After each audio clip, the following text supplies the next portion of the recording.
It's your time to live well, and you have tuned into the Holistically Speaking podcast, where we're teaching you to be well and be whole in your body, your joy factor, in every season and pivot of your life, in your mental health and your well-being. Are you ready for this episode? Excellent. Tune in. You won't be disappointed.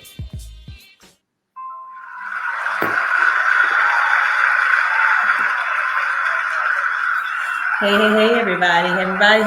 Hey, it is your well woman practitioner, LaShanna Moore of Holistically Well Center. And this is another episode of Holistically Speaking, the podcast. So listen, my ears are doing a thing. I'm going to have an ear irrigation, and I can't really hear completely in my left ear. So those of you who are watching, you'll see that as I'm pointing to it now. However, we're not going to let that stop us. And yes, I am going to move forward in getting the ear irrigation, but just wanting to let you all know that as I proceed in this episode, that we have got to talk about, yes, we've got to have the conversation. Now, LaShanna, you may ask, LaShanna, why are you talking about heat and climate and all of those things in your podcast, where this is about health and wellness and well-being? Well, if you really think about it, you've been watching, you've been following me, and you know anything about my thoughts, my belief, and how being well affects every part of your life. That includes not just you internally, but the things around you.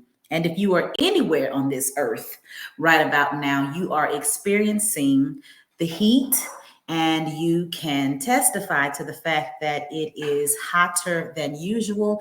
And if we're going to be well and be whole in ourselves, in our community, and beyond, then it is important that we have these types of conversations and that we have this kind of talk. So it's actually not going to be a very long episode today. I am going to share what I need to share with you. Of course, I've got some visuals for those of you who are watching through the Well Life TV, and we're going to get into it. Now, of course, when I came up with this episode and the conversation, I thought of a song of which I know you know, and you've probably already played it. It may be a part of your spring, summer playlist.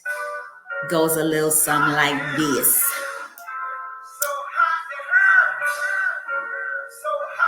Right? Yeah. And as I was just sharing with my listeners in the intro, in their intro, this is not the kind of heat where we're like, ooh, this gonna be hot. Or, ooh, she's hot, he's hot. Yeah, it's not that kind of hot.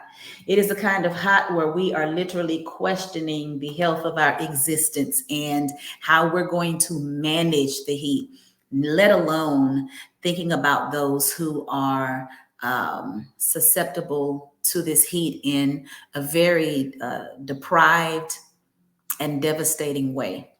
So as we prepare to get into this talk, we are going to go ahead and go into our WEtreat moment. That is when we take the time to inhale and exhale and just release and relax our bodies, because you may not recognize how you have been holding a lot of tension, a lot of stress in your body, your chest, your chin, your jaws, your forehead, just your entire body, carrying stress, carrying tension, frustration, anxiety, all of those different things. And so I'm going to prepare our music. I actually had it queued and then sat up here and changed it. But I want us to relax, and I want us to ease into this moment while we are here together. Deep inhale through your nose. Exhale from your mouth.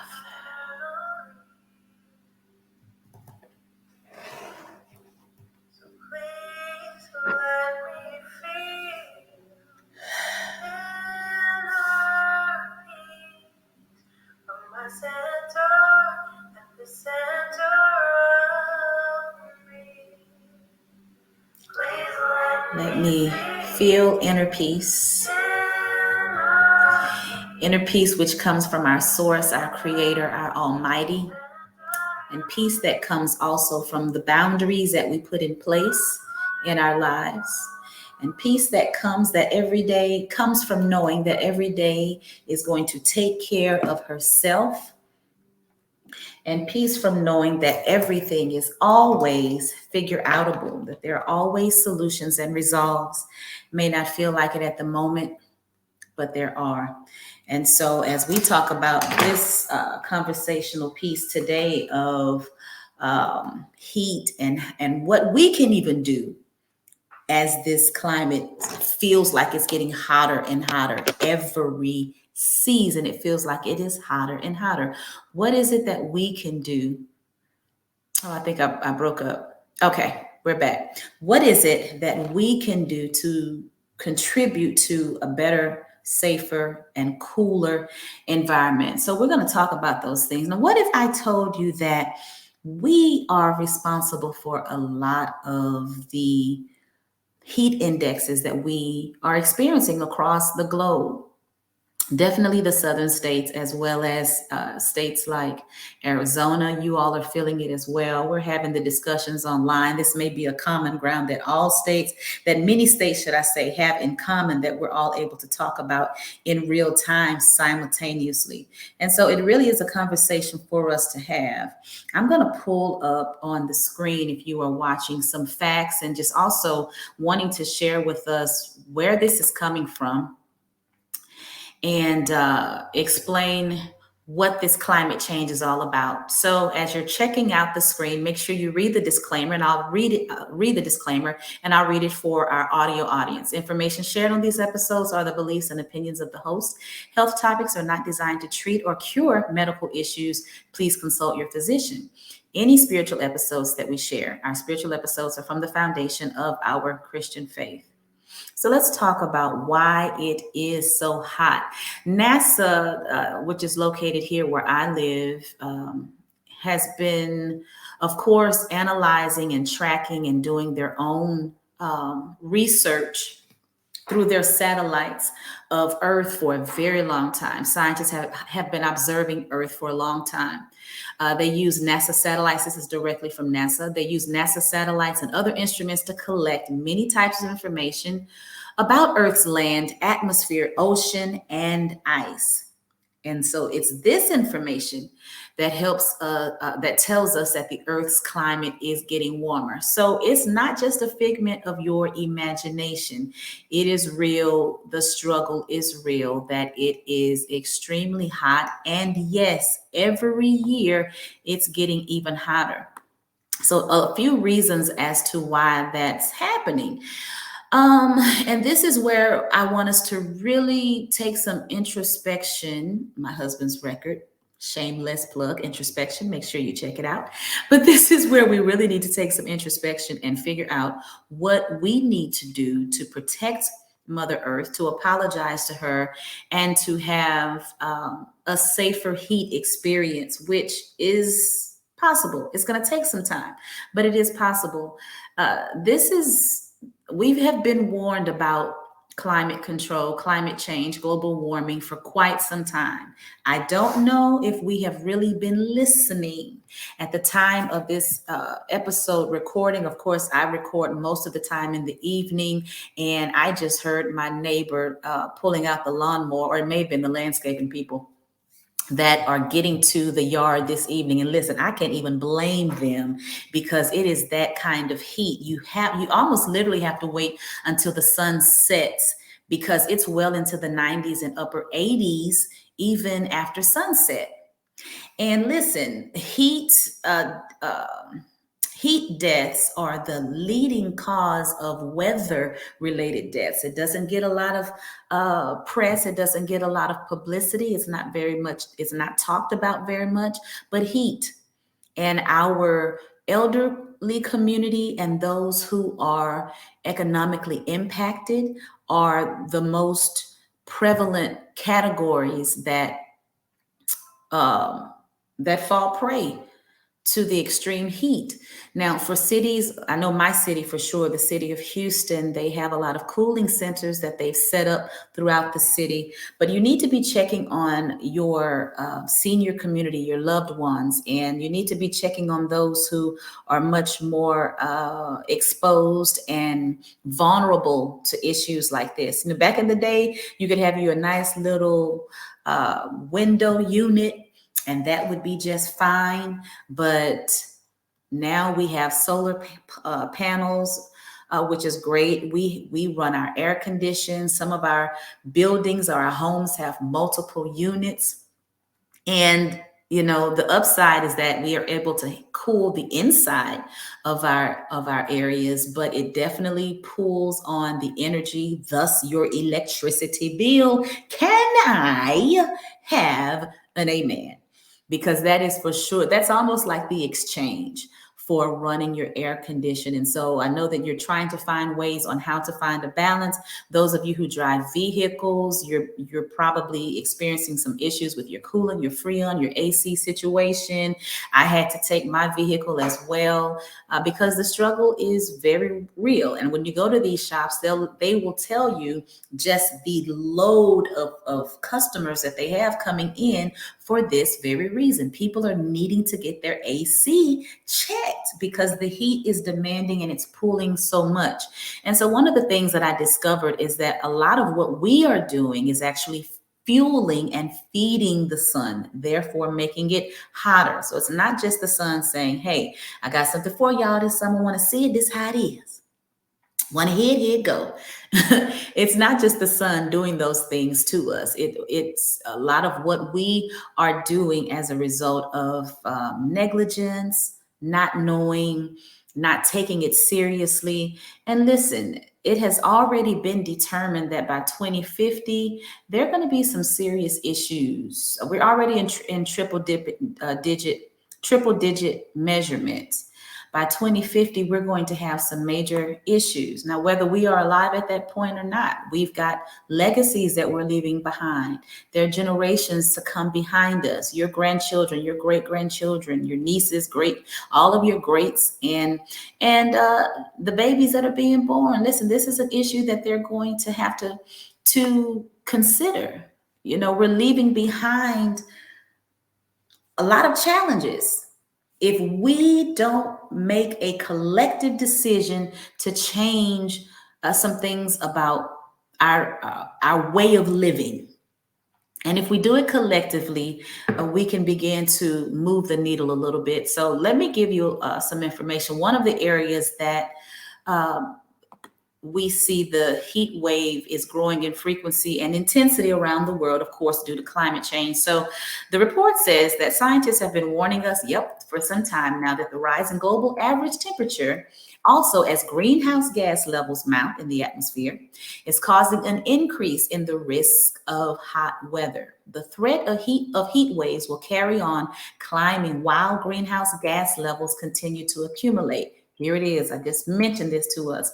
As 2050 is the earliest target date currently being discussed for global emissions to be cut to net zero. That means extreme weather, including heat waves, will become ever more severe for at least the next 30 years.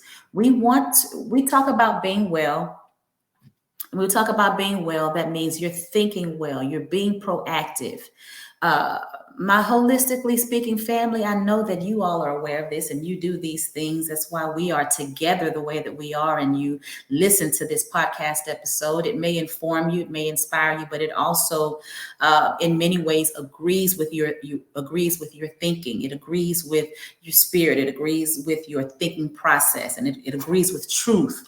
It agrees with research. It agrees with things that keep us balanced and whole in this life. And so these are things that we have to really think about. We've got to think about how we are carrying about in this world.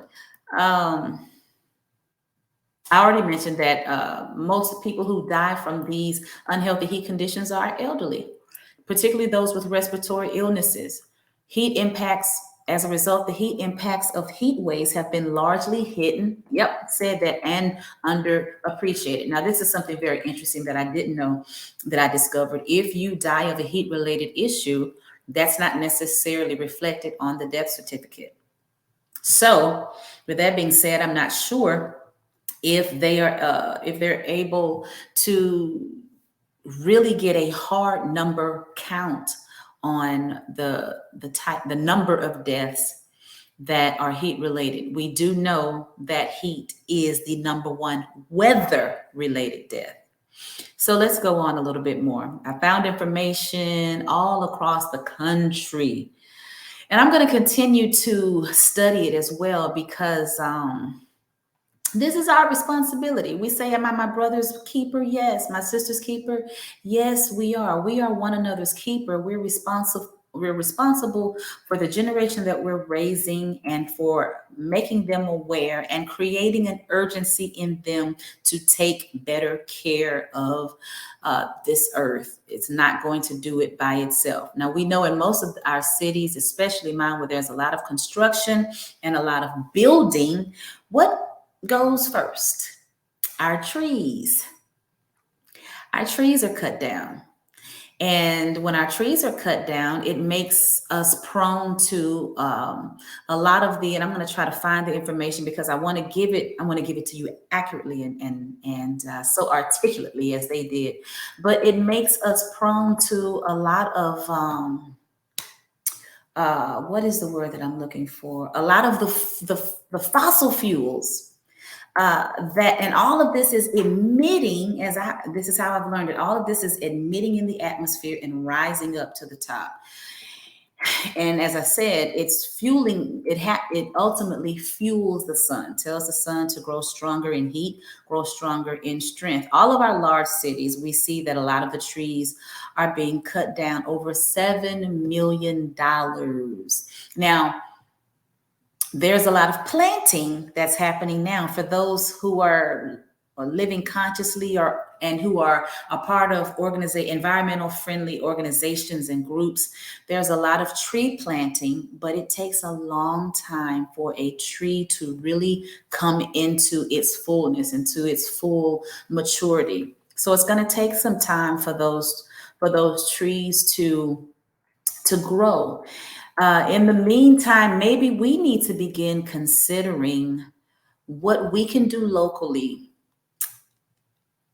to cut back on some of the tree cutting and losing our natural protection, both in the atmosphere as well as it providing shade and cooling even the ground of our cities, the ground of our Earth's core, because it really does matter.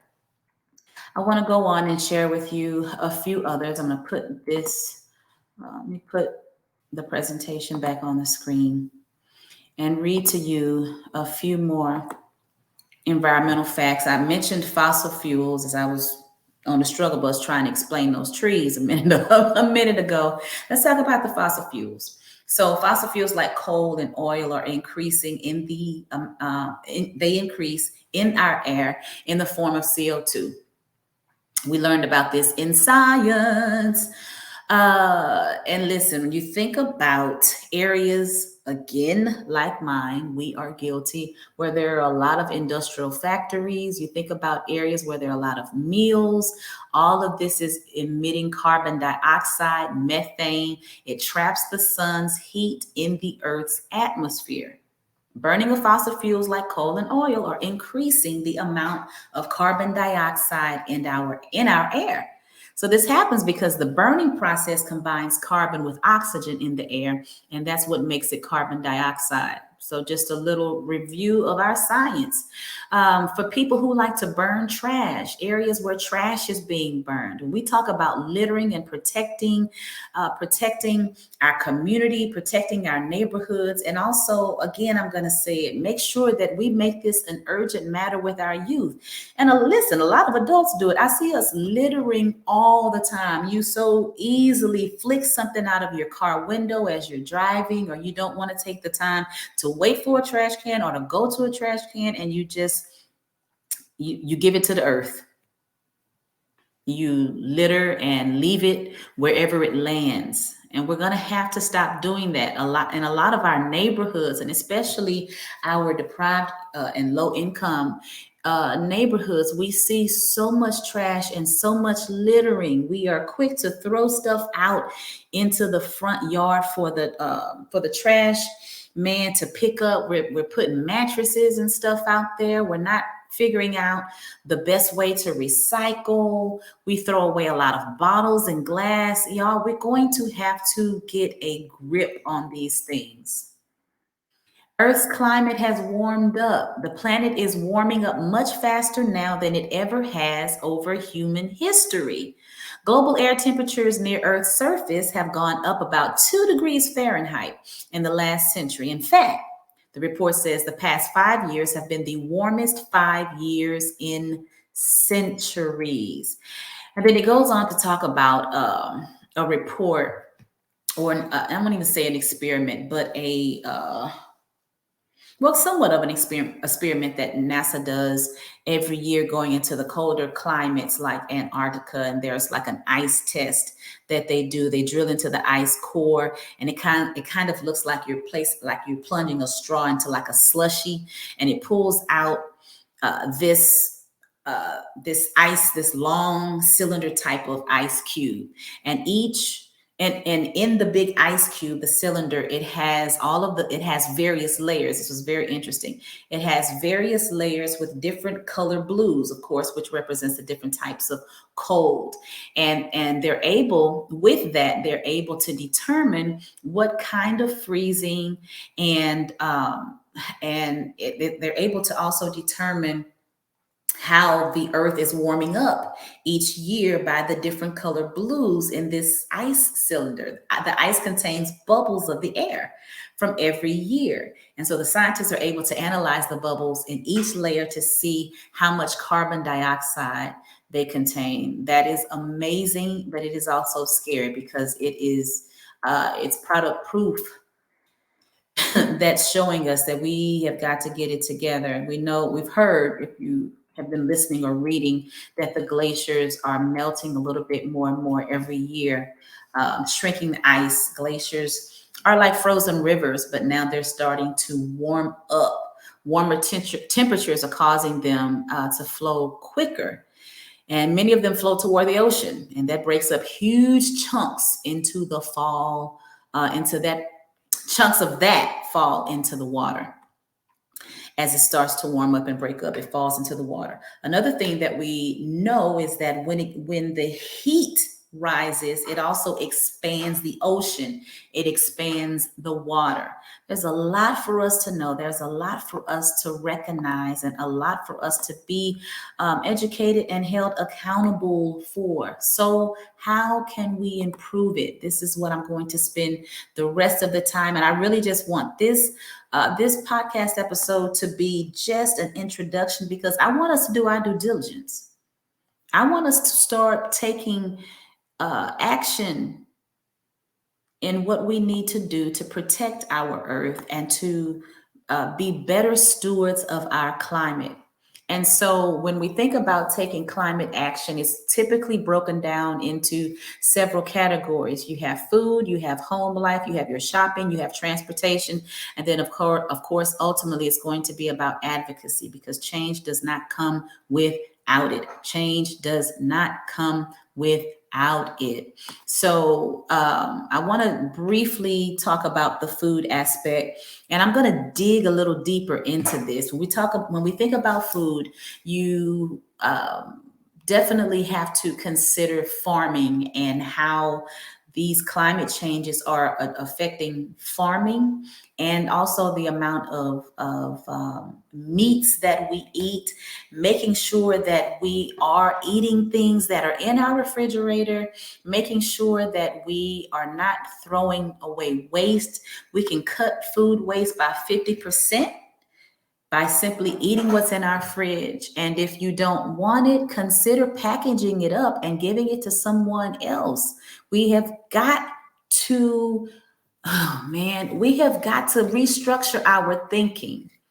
We can't just sit up here and whine and complain and fuss and cuss about the heat if we are not doing our part and making sure that we are taking better care of our earth by doing the small things that really add up. Stop wasting.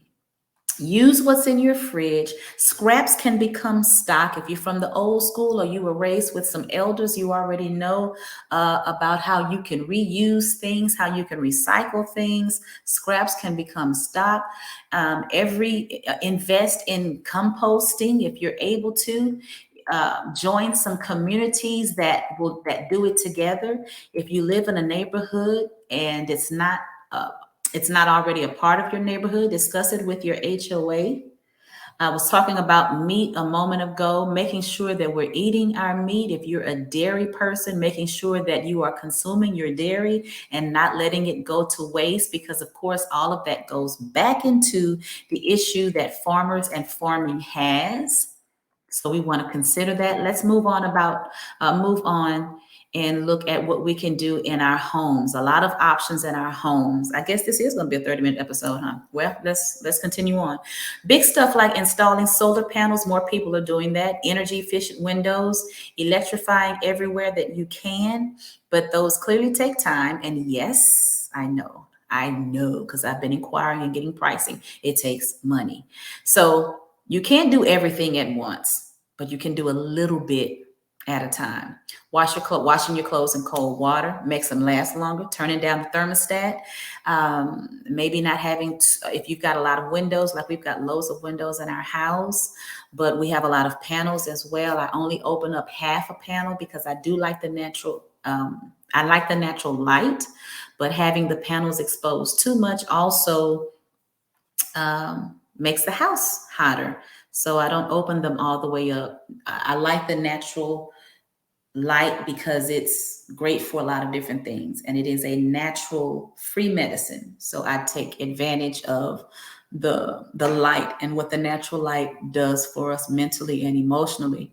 So as I said, washing your clothes in cold water and then taking shorter showers. Listen, when I was living in LA, quick story. When I was living in LA, there's always a water issue, and so I was blessed to rent out a home with two other young ladies, great young ladies, and I had the bigger space, the bigger room, and all that kind of stuff. But we had a whole house, and so we would get notifications from the water company and the electricity company if we were consuming too much a day, because there's a certain range that they want you to stay in. So you'd get a first warning, a second warning, and a third final warning. And if you exceeded past that third warning, then they would limit our amount used every day because they were really trying to aggressively conserve. And I will never forget that. But it made us be it made us be better stewards. Don't run water if you're not using the water. Get in the shower when you're ready to get in. Don't run water when you're brushing your teeth. Y'all, all of this matters. These, these things matter. Remember when we used to do the line dry, your laundry, when your mom used to put the clothes on the line in the backyard? I'm not saying you have to go back that far, but listen, it did make a difference. And how about this? Remember at the beginning of the COVID shutdown when people were not driving? Oh, I know Mother Earth was thankful. The animals were thankful. All of the nature was thankful. It made a huge difference in our environment, in the oxygen emission. Oh my God. So those are some things that we can do in our homes. 14,000 pounds of carbon emissions saved per year by installing solar panels. 2,210 pounds of carbon emissions saved per year by washing laundry in cold water. Let me run through these last two really quickly, and then I'm going to end with the advocacy piece. So sustainability, that's become a trend, but it has also become very helpful in many ways. The way that we shop, the carbon emissions that we save from vintage shopping, consignment shopping. If you're buying new items of clothing, and you like a particular type of clothing, then you may want to consider what times of the year that you're going to do those, but more so than that type of shopping, investing more into the vintage shopping and the consignment shopping, the packages that are delivered per day. because you know we love our Amazon and all the other platforms. I'm not going to highlight anybody. I know I said Amazon, but they're not paying us to endorse them. So I won't say anything else about them, but you automatically think of them because they are such a big forerunner. All of the packages that are delivered in the matter of a day, you've got to think about the vehicles. These are not electric vehicles, many of them, because the companies are producing large mass of vehicles to drive and deliver. So we want to think about those things. Let me put this back on the screen. Yep, how we can improve it. Here's one that's going to get some pushback, and you might not have even known that carbon emission was a big part of this. Upgrading your smartphones. This is coming from the Wild Aid environmental campaign. Not upgrading your cell phone, your smartphone for at least another year can cut carbon emissions by 155 pounds per device. Think about the amount of plastic that we're using, the shoes that we buy. Those are just a few ways to cut down on waste. And we just consume, but we are consumers. We haul a lot of stuff. We do. We have luxury struggles. They're not real struggles. They're luxury struggles. Think about it. Look and think about it all. If you can go paperless with bills, a lot of these bill companies and these other organizations and companies that just send mail, maybe you can contact them and let them know that you'd like to go paperless. That is another way. And then lastly, I'm speeding through this, transportation. We talk about carbon footprint all the time as we travel. So the thing is that transport is the cause of almost 1/4 of all energy-related emissions across the globe. As I was talking to one of the mechanics at the Jiffy Lube today, he was telling me that there were some states that do not regulate and require the inspection and the registration the emissions test like we do here in Texas. And I was like, what? Sure, it's a financial inconvenience and you don't want to have to stop what you're doing in the course of your week to go and get it done. But in the long run, it does make a difference, because have you ever been behind someone or driving behind someone or around someone where their exhaust pipe is out of control? Or has it ever been you? Big issues, a big deal as it relates to transportation. So I can't tell you how many flights you can and cannot take. I know there are certain airlines that are in conversation about how they can reduce the carbon emission, because the shorter the flights, economy round trip flights, that definitely helps. The shorter flights and the round trip flights. Checking your car for its carbon emission, making sure that you're staying on top of that. Jean and I'll close with this and end with the advocacy piece. Went to a Coldplay concert last year. Her was the opening act, and we're friends with some people that work with her. And they did a solar generated. This is Coldplay. They did a solar generated concert. It was amazing. Everything was powered by solar energy, from the lights, from the stage, the way they traveled. They didn't take planes. The bracelets, the light bands that we wore, everything was solar powered. And they had these little, they were floors. They brought these portable floors in that looked like little miniature, this is real silly because I can't remember the name, the things that we jump on. Trampoline. They brought these little miniature trampolines. It looked like that, and they were paneled floors, and you could go and walk on them and dance on them, and that's what was generating the energy. It was really, really cool. And we're going to have to think of creative ways to do the things that we do. Otherwise, this is what we've got. This is what we're dealing with. And if we don't band together and make the changes, we're going to leave the earth in a ghetto mess, if I can say it like that.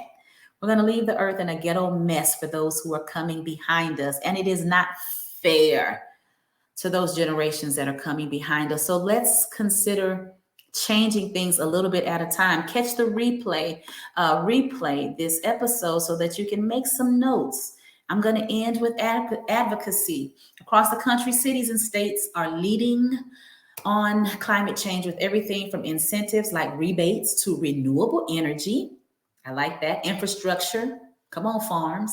Wind farms. Have you seen the wind farms? Aside from using these incentives yourself, the best thing you can do is to support these policies with your vote and your voice. Can't say enough about our need to get involved with voting on so many levels. Research your state's environmental policy, find your representatives and contact them. Look into reputable, credible climate action organizations and donate, because they're the ones that are on the front line that are really doing the work, because it matters just that much to them, and it should matter just that much to us. All right, so listen, replay, subscribe, visit the website. The website is holistically well, and that's with the w.co. Subscribe if you haven't already, like, share with somebody, and if you haven't already, shame on you. Subscribe. Thank you so much for following. And as always, my friends, be well and be whole.